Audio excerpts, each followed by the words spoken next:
welcome back to my channel. My name is Mariah, and here on my channel I post lifestyle and university related content. If you're interested in that, make sure you subscribe and turn that notification bell so you don't miss a video. Today's video is regarding open days. As you can see from the title, I want to tell you guys 8 tips I have about how to make the most of university open days. Before I get onto that, there is this website I found called opendays.com that has like open days in terms of on a calendar, so you can see where the open days are around the UK, and that is linked in the description below. So if you want to use it, use it. So let me just get started. I've got them written down in front of me so I don't miss a thing.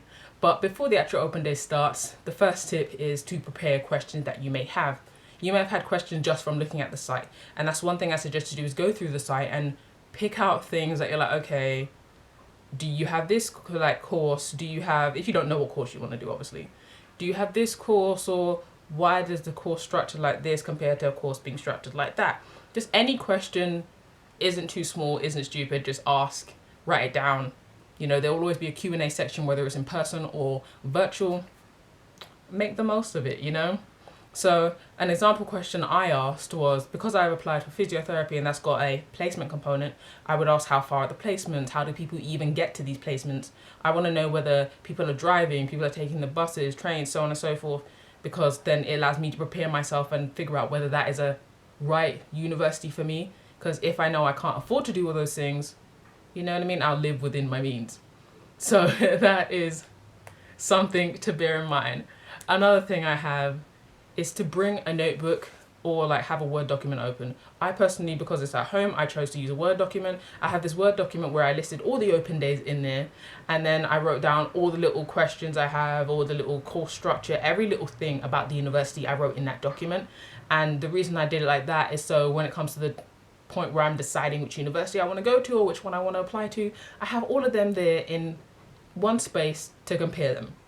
I would recommend that personally, but honestly, it's up to you which other method works better for you. The third thing is to plan out your day, whether that be planning out the schedule in terms of, okay, get there early. That is one thing I'm going to say. If it's in person, get there early. It gives you a chance to go around and see the place. But that's also another tip later on down. But yeah, plan out the day in terms of when it's virtual, they usually give you a pre-notification about, okay, the day schedule is going to be like this, book your events because it's going to be on Zoom or it's going to be on Microsoft Teams. You're going to want to know where to be on the, like, on when to be on the computer, so on and so forth. So yeah, plan out your day so you can make the most of your day. The perks of things being virtual is most of the time they are pre-recorded or they are recorded so you can watch them back later. So don't have to really worry about like being in 2 places at once, you know?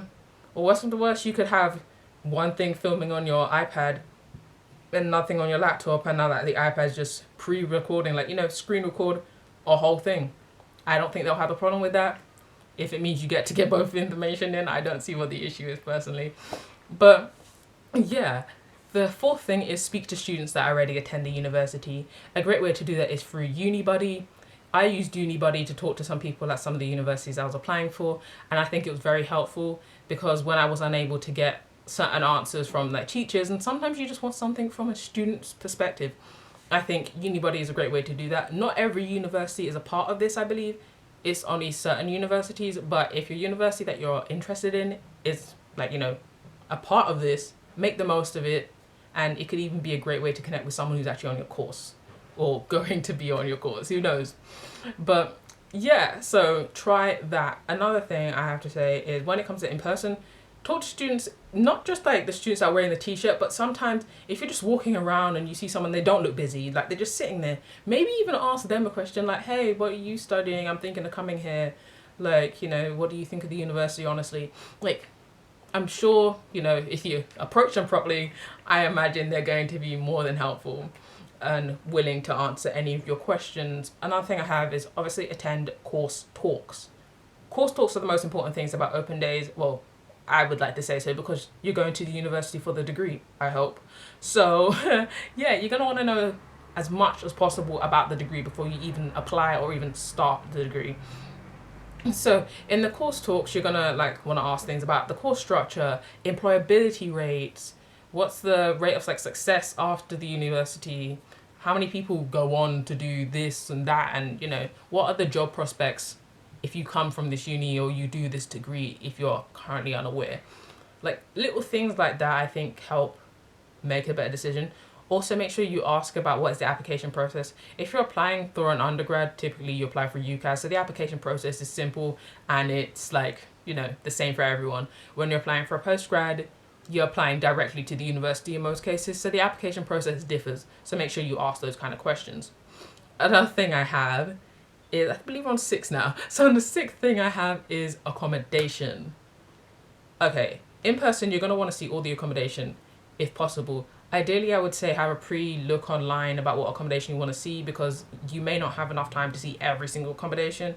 And if you know what your financial bracket is, you know, it just makes sense to go and only see the ones you can afford. There's no point, you know, teasing yourself with a place that's £200 a week for rent when you can only afford £120 a week. You know what I mean? It's like little things like that just helps in the pre-planning and helps you make the most of the day in that sense. Another thing, like I said, with finances, maybe ask like, how do people pay for this? How do people do that? That's another thing I forgot to say in terms of the course. You may ask like, okay, do people work alongside the course to afford the course? Little things like that. They may know, they may not know. It can't hurt to ask, you know? Okay, so another thing, finances. Since I've been talking about finances, might as well touch on it now.